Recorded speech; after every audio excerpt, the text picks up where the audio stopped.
There's a number that keeps coming back to me when I think about this story. 47. That's how many Mueller bulk milk cooling tanks Loretta Voss had serviced in her 16 years on the county circuit in central Wisconsin. She knew the gasket sizes by feel. She knew which drain valves seized in February and which ones just needed a quarter turn and patience. She knew that a 1,350-gallon Model OH, stripped of its compressor and agitator, held something close to 107 cubic feet of still air inside those double stainless walls. Air that barely moved. Air that the polyurethane foam packed between the skins held almost motionless, the way a good insulated thermos holds coffee for 6 hours without you asking it to. She'd spent 16 years keeping other people's milk cold. She'd never once thought about what that might mean for keeping a person warm. That changed in the spring of 2022. On a stretch of County Road K outside Fond du Lac, Wisconsin, when she was sleeping in her car and she drove past a decommissioned dairy farm for the 14th time, past the collapsed milking parlor, past the rusted gate that hadn't been latched since the Heidman family sold in 2019, and she finally saw what had been sitting in the tall grass the whole time. You drive a route long enough, you stop seeing it. That's the thing about familiarity. It doesn't sharpen your eyes, it softens them. Loretta had driven County Road K for the better part of a decade, pulling her service truck up to one dairy operation after another, and she had passed that particular farm so many times that at some point her brain just filed it under gone and stopped reporting it. The parlor was gone. The Heidman name on the mailbox was gone. The milk tanker that used to sit near the south gate on pickup mornings, that was long gone. What wasn't gone was the tank. She almost drove past it again that March morning. The car needed an oil change it wasn't going to get. The back seat had her sleeping bag and 2 changes of clothes and a small cardboard box of what was left after a house, a husband, and 16 years of a particular kind of life had been reduced to what fit in a 2009 Honda Civic. She wasn't in a condition to be noticing things. But the light hit it right. That flat gray Wisconsin March light that hits stainless steel in a specific way. Not a glare exactly, more like a reminder, and she slowed down. She pulled off onto the gravel shoulder and sat there for a minute with the engine running. The tank was a Mueller Model OH, 1,350-gallon. She knew this without getting out of the car, the same way you know a word you've read 10,000 times. It was sitting on its 6 adjustable legs in the long grass east of where the milking parlor used to be, still wearing its white identification plate on the side panel, still sitting more or less level. The refrigeration compressor had been pulled. She could see the bracket where the condensing unit had been unbolted, probably sold for scrap, and the agitator shaft was gone too. But the tank itself, the shell, the 2 skins of 304 stainless with 3 inches of sprayed polyurethane foam between them, and the 6 legs and the manhole cover on top with its hinged stainless lid, that was all still there. She sat for another minute. Then she turned off the engine and got out. The grass was wet. Her shoes were not waterproof. She walked out anyway. Loretta Voss was 53 years old that March, 5 feet 4, and she had the kind of build that 16 years of climbing in and out of dairy equipment leaves on a person. Wide shoulders. 4 arms that were stronger than they looked. Hands that were permanently calloused at the base of each finger, where you grip a wrench. Her hair had gone silver in her mid-40s, the whole head at once the way some people's does, and she wore it pulled into a low bun that she secured with 2 pencils stuck through horizontally. The left pencil was shorter because she used it. The right one was basically just a prop at that point. There was a safety pin holding the torn left breast pocket of her navy work shirt closed, and there had been for about 4 years. And she'd stopped noticing it. She walked up to the tank and put her hand on the outer skin. Cold, obviously. It was March in Wisconsin, but not as cold as the air, not even close. The polyurethane foam between the walls was doing exactly what it was designed to do, holding the temperature of whatever was inside against the temperature of whatever was outside, negotiating the difference. There was nothing inside right now, just air. But still, the outer wall was noticeably, measurably warmer than the fence post 6 feet away, which was just steel touching the morning with nothing in between. She walked around the whole thing. All 6 legs were solid. The drain valve at the low end was closed and seized. She could open that. The manhole on top had a gasket that had probably been sitting in Wisconsin weather for 3 years, which meant it was degraded but not destroyed. She'd need to replace it eventually. The identification plate said it had last been certified in 2018, which tracked with the farm's sale date, and then she stood there in the wet grass in bad shoes looking at this thing for a long time. The Heidman farm had been in probate since the sale. She'd looked it up once when she was trying to figure out where to sleep that wasn't a Walmart parking lot or the truck stop on Highway 41. The 140 acres were tied up between 2 sons and an estate attorney in Oshkosh, and nobody was doing anything with it. The county had mowed the road ditch once in 2021. That was about the extent of anyone's attention. The tank wasn't going anywhere. It had been sitting here since at least mid-2019. It weighed, she did the math in her head, around 1,770 pounds empty, and whoever had stripped the refrigeration equipment hadn't bothered with the vessel itself, probably because moving a 770-pound stainless steel tank requires a forklift or a proper farm loader, and neither was easy to come by in the middle of a probate dispute with nobody in charge. She was looking at a tank that had been designed to maintain temperature differentials of 30 to 40 degrees Fahrenheit against the surrounding environment, with no power, indefinitely. She had spent 16 years servicing these vessels. She knew exactly what they could do. Her husband Gary had died 11 months earlier, on March 14, 2021. They'd had a reverse mortgage on the house on Westfield Avenue in Wausau, which she hadn't fully understood the terms of until the letter arrived 6 weeks after the funeral. The letter was from a servicer in Dallas, and it was perfectly polite, and it explained that the loan had matured upon the death of the last surviving borrower, and she had 30 days to pay off the balance, sell the property, or vacate. The balance was $214,000. She did not have $214,000. She sold what she could in 2 weeks, packed the Civic, and left on a Tuesday in early May with $3,800 in a checking account and no plan except to keep showing up to her service route and figure something out. The service route ended in August when the company she'd worked for, Badger Valley Equipment out of Wautoma, contracted to a larger regional operation, and her position was classified as redundant. She got a letter about that too. It was also perfectly polite. By October, she was down to $400 and the Civic and a storage unit in Ripon that she was paying $60 a month for. By March of 2022, the storage unit was gone and the $410 was gone, and she was sleeping in the Civic and working 2 days a week at a cash-in-hand cleaning job in Oshkosh that a woman named Barb Stelrecht had gotten her through a church connection. It was $90 for a 6-hour shift, and it was keeping her in gas and food and nothing else. She'd had better years. She walked back to the car and sat in the driver's seat and took the shorter pencil out of her hair and turned it over in her fingers. It was a habit she'd had since she was maybe 30. When she was thinking hard about something mechanical, she needed something in her hands. Gary used to say she thought through her fingers. He wasn't wrong. The thing about a sealed insulated vessel is that it does its job whether you want it to or not. That's not a complicated idea. But most people, when they look at a bulk milk cooling tank sitting in a field, see a piece of obsolete dairy equipment. Loretta looked at it and saw a closed-cell polyurethane foam-jacketed double-walled stainless steel enclosure with an existing manhole access point and 6 adjustable legs that kept it off the frozen ground, and a drain port that could be repurposed, and a wall R value somewhere between R12 and R20, depending on how thick the foam had been sprayed when the tank was built.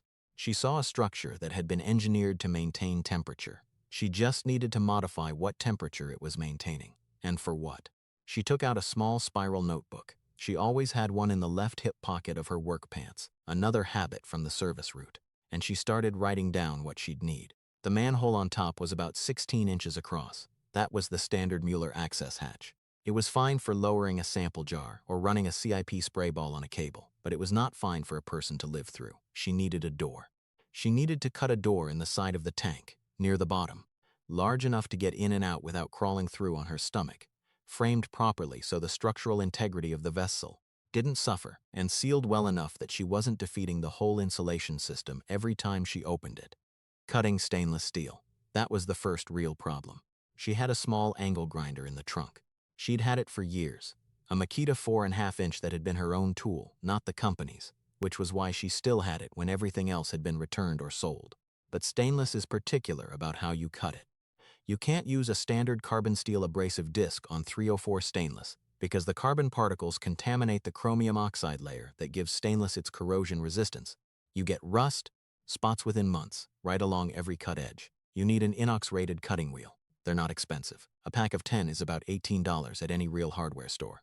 But she was working with what she had, which was one carbon steel disc that was already half worn. She drove to Menards in Fond du Lac the next morning and bought a 3-pack of inox thin-cut wheels, a tube of fiberglass rope gasket material rated to 100 degrees Fahrenheit, a first alert carbon monoxide detector, a digital thermometer with an outdoor probe, and a box of self-tapping stainless screws. The total was $67.14. She paid with the last of the cash she'd gotten from the cleaning job on Tuesday. Then she drove back to County Road K and parked on the gravel shoulder and sat there for a minute thinking about whether this was completely insane. It probably was. She did it anyway. The first cut took 40 minutes. She was working on the south-facing lower side of the tank, which meant she was crouching in wet grass with the grinder angled upward, cutting through the outer stainless skin, then pausing to let the disc and the steel cool. Stainless work hardens fast if you push it, and a work-hardened stainless edge will eat through a cutting wheel in about 40 seconds flat.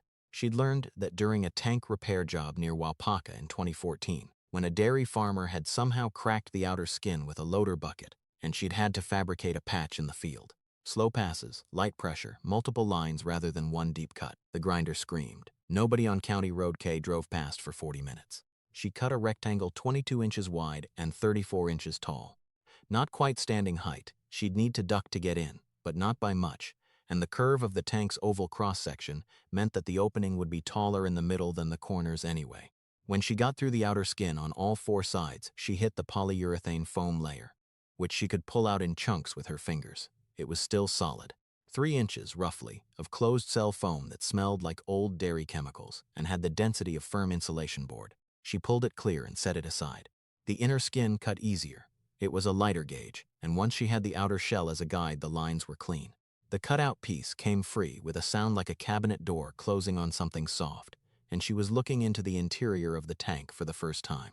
The inside of a Mueller Model OH smells like milkstone and chlorine even 3 years after the last cleaning cycle. It's an unmistakable smell, calcium mineral deposits, and the ghost of whatever sanitizer the last operator had used. The interior walls were that particular polished stainless finish that looks like cloudy chrome, and the floor of the tank was not flat. It was pitched toward the drain at a few degrees, and the Mueller temp plate cooling plates that lined the bottom were a series of dimpled channels welded to the floor, designed to circulate refrigerant on the underside and pull heat out of the milk above. The plates were still there. The agitator shaft hole in the end panel had been plugged with a stainless cap, probably by whoever pulled the motor, which was good. It meant that opening was already sealed. She measured. Inside, from one curved end to the other along the floor, she had about 9 feet of usable length. Width varied with the oval cross-section, narrowest at the floor level near the walls, widest at about the mid-height point, which was somewhere around 48 inches. She could lie down flat with room to spare. She could sit up. She couldn't stand, but she'd known that going in. The pitched floor was a problem. It meant everything would slide toward the drain end, unless she built a level surface above it. She sat inside the tank for a while with the door open and thought. The temp plate cooling channels on the floor were welded in, so she couldn't pull them without proper equipment. But they were only about an inch high, and if she built a simple platform above them using scavenged wood, even just pallet lumber, which was everywhere if you knew where to ask, she'd have a level floor surface, and she'd also have an air gap between the platform and the original tank floor, which was additional dead air insulation between her and the cold ground. The tank's legs kept the vessel itself about 6 inches off the soil, but in a Wisconsin winter, the ground temperature at 6 inches is close to 32 degrees Fahrenheit, and that was going to matter. She needed pallet lumber for a platform, a way to insulate the door she'd cut, since right now the cutout piece was just 2 layers of stainless with a foam core and no frame, no hinge, no seal. Ventilation. This was non-negotiable, and she knew it immediately. And 100 cubic foot sealed metal vessel with one adult sleeping in it would hit concerning CO2 concentrations in 5 or 6 hours. She needed a vent stack out the top using the existing manhole as a guide, and a low air inlet to drive passive convection. The manhole cover had a small inspection port, actually. A 3-inch secondary opening with a threaded stainless cap that she'd never once paid attention to when she was servicing tanks because it was just where you clipped a thermometer during sanitization checks. That 3-inch port, opened and fitted with a passive vent chimney, would be enough to keep the air moving. The door was the complicated part. She needed it to open, seal when closed, and not conduct cold from the outer stainless skin straight through to the inner surface, what anyone in the insulation trade calls a thermal bridge. If she just hinged the cutout piece back over the opening, the stainless frame around the cut would be a direct conduction path from outside temperature to inside temperature, bypassing all that foam. She'd done enough tank work to know that thermal bridges are where systems fail. They're not dramatic. They're just the place where the physics quietly wins while you're sleeping. Her solution was slow to arrive. She was sitting in the open door of the tank on a Saturday in late March, pencil in hand, notebook on her knee. The short pencil, the one she'd been using, and she was sketching the door frame, cross-section for probably the sixth time when she realized she was overcomplicating it. She didn't need a thermally broken frame fabricated from fiberglass composite.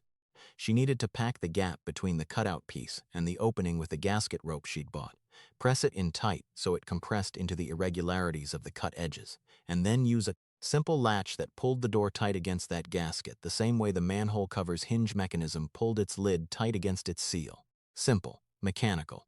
The physics didn't care how elegant the solution was. She drove to the Menards again for a hasp latch, 489s, and a tube of silicone sealant, 6 and 50, and she spent a Sunday afternoon fabricating a simple strap hinge from a piece of steel flat bar.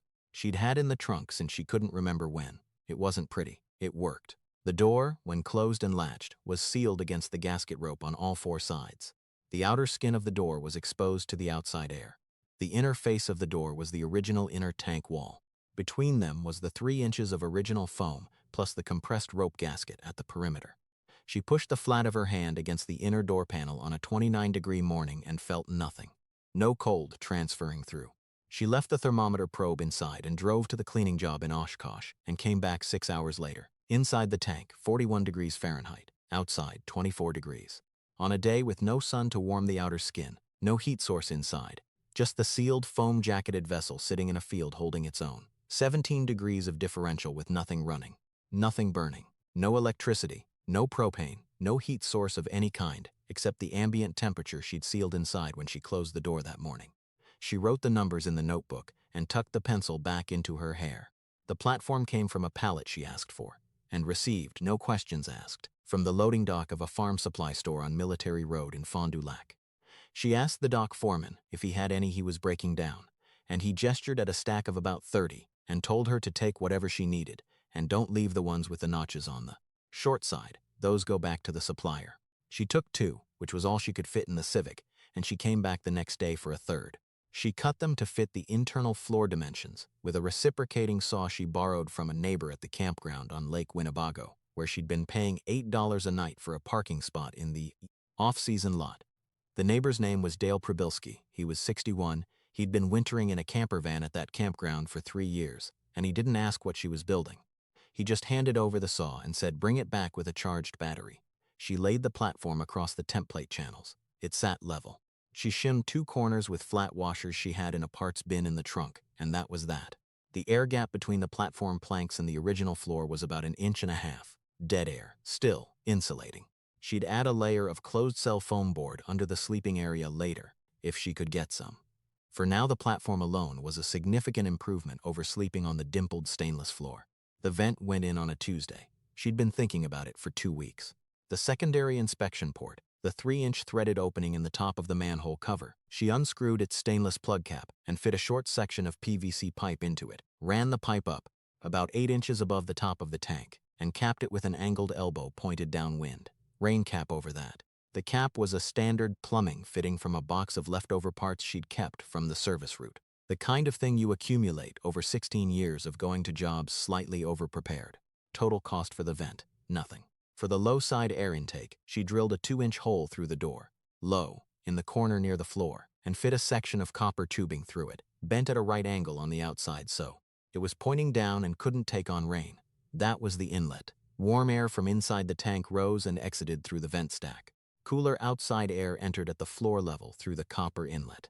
The convective loop was small but continuous, and it meant the air inside the tank was cycling slowly rather than just sitting there getting stale. She ran the CO detector off the small lithium battery bank she'd had for charging her phone, the kind you get at any pharmacy for about $20. A flat rectangular thing you plug a USB cable into. She rigged a 12-volt to USB converter to 2 lantern batteries in series, which gave her enough to run the CO detector continuously and charge her phone.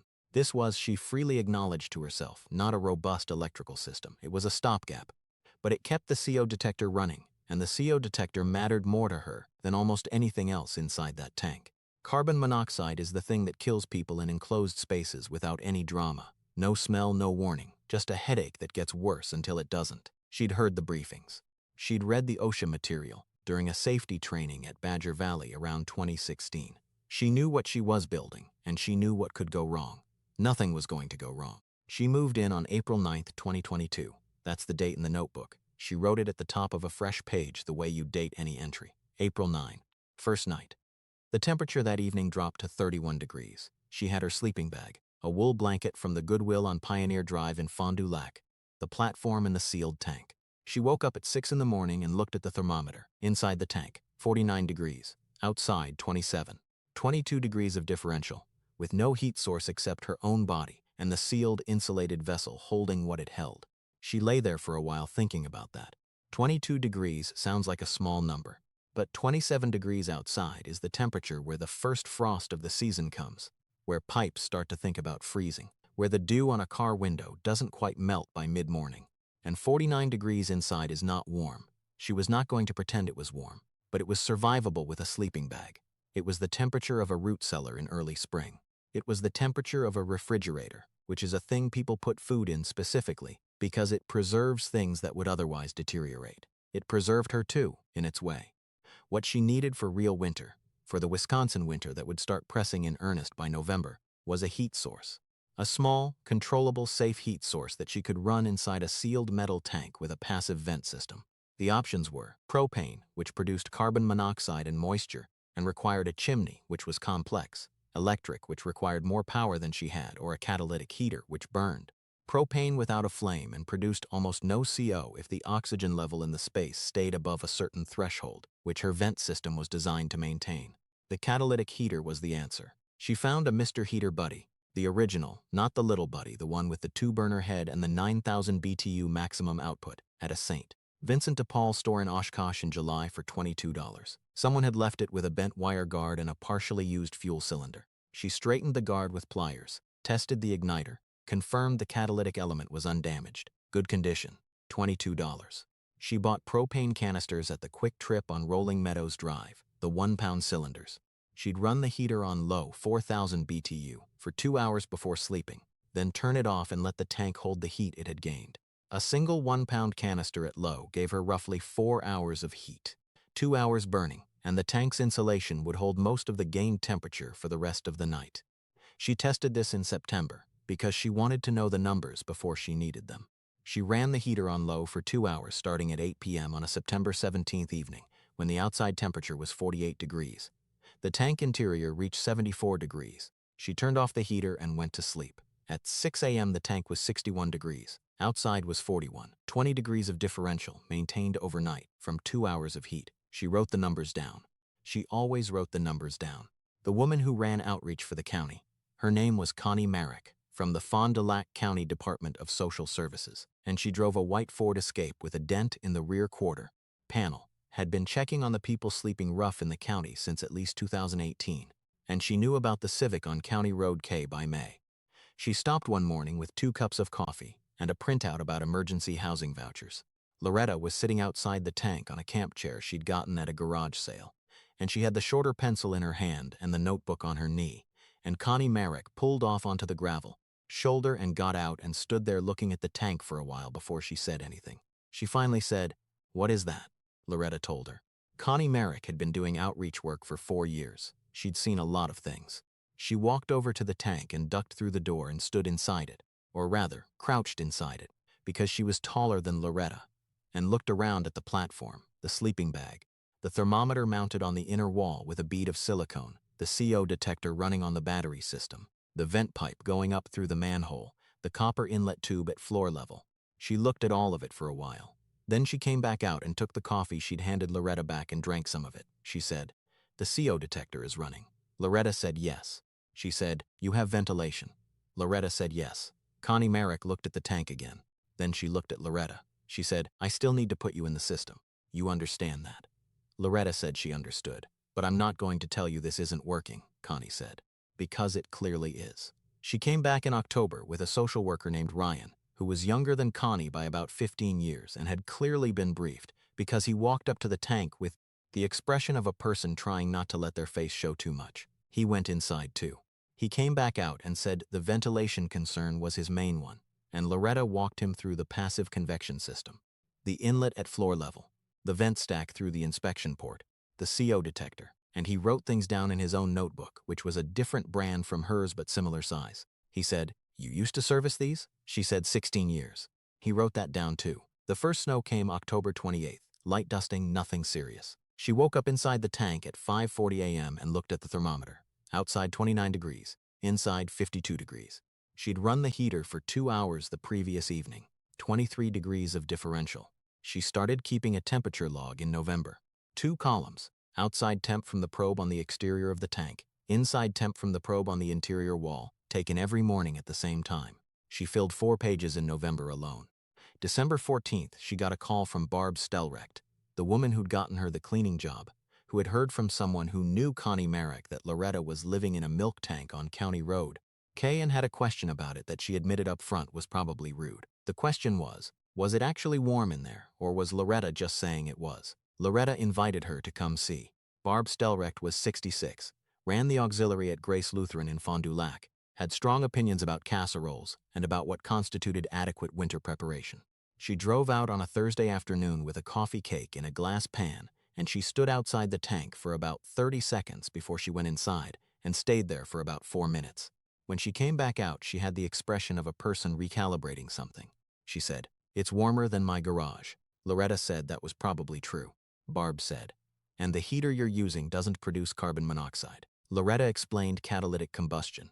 Not lecturing, just explaining, the way you'd explain anything to someone who'd asked, in good faith. A catalytic heater oxidizes propane over a platinum mesh at lower temperatures than an open flame, which means the oxidation is more complete and produces far less CO. In a well-ventilated space, the residual CO output is below OSHA's action threshold. That said, she ran the CO detector continuously, checked it every morning, and turned the heater off before sleeping. She left nothing to the detector alone. Barb ate a piece of coffee cake, standing in a field in December, and thought about this for a while. Then she said, "I have a problem with my furnace." Loretta said, "What kind of problem?" Barb said it was short cycling, running for about 5 minutes, shutting off, starting again. Had been doing it since October. Loretta asked if she had a Honeywell thermostat or a different brand. Barb didn't know. Loretta said, "What does it look like?" Barb described something with a round dial. Loretta said that sounded like a T87F, which was a bimetal coil thermostat, and the short cycling was probably either a dirty flame sensor on the burner or a heat anticipator that needed adjusting. She said she could come look at it if Barb wanted. Barb said she'd like that very much. That was the beginning of something that Loretta hadn't been looking for and didn't fully expect. Barb told 2 people at Grace Lutheran, and one of them had a boiler that had been making a sound since Thanksgiving, and that person knew a woman who had a well pump she was worried about. None of them were paying jobs, not exactly, but they were something: coffee, meals, the kind of goodwill that translates into things she needed. Barb took up a quiet collection at the church and gave Loretta a Visa gift card for $180 in January without making it into anything larger than it was. She just handed it over in the parking lot and said for supplies. Loretta bought 2 more 12-volt lantern batteries and a proper sleeping pad and a 5-pound canister adapter for the catalytic heater, which was more efficient than the 1-pound cans. The worst night was January 19, 2023. The temperature in Fond du Lac County dropped to minus 11 degrees Fahrenheit. The NWS station at Fond du Lac County Airport recorded it at 4:17 a.m. Wind chill was minus 29. The kind of cold that is not a metaphor for anything. It is just the actual condition of the air. And the actual condition of the air will kill you in about 30 minutes if you're not dressed and you're not inside something. Loretta had run the Mr. Heater on low for 3 hours that evening, starting at 7 p.m. At 10 p.m. she turned it off, checked the CO detector, reading 0 parts per million, crawled into the sleeping bag with a wool blanket on top and went to sleep. She woke up at 5:15 a.m. She looked at the thermometer. Outside, minus 11. Inside, 39 degrees Fahrenheit. She lay there in the sleeping bag doing that math. 50 degrees of differential. Minus 11 outside, 39 inside. From 3 hours of a 4000 B2 catalytic heater and 16 years of understanding what a closed-cell foam-jacketed stainless vessel does when you seal it properly and take care of its edges. 39 degrees isn't comfortable. She knew that, and she wasn't going to dress it up. It was the temperature of the walk-in cooler at the grocery store. With a sleeping bag rated to 15 degrees and the wool blanket, she was warm enough to sleep. She wasn't warm enough to take her hands out of the bag and hold them in the air. She wasn't sitting there having a pleasant morning. But she was there.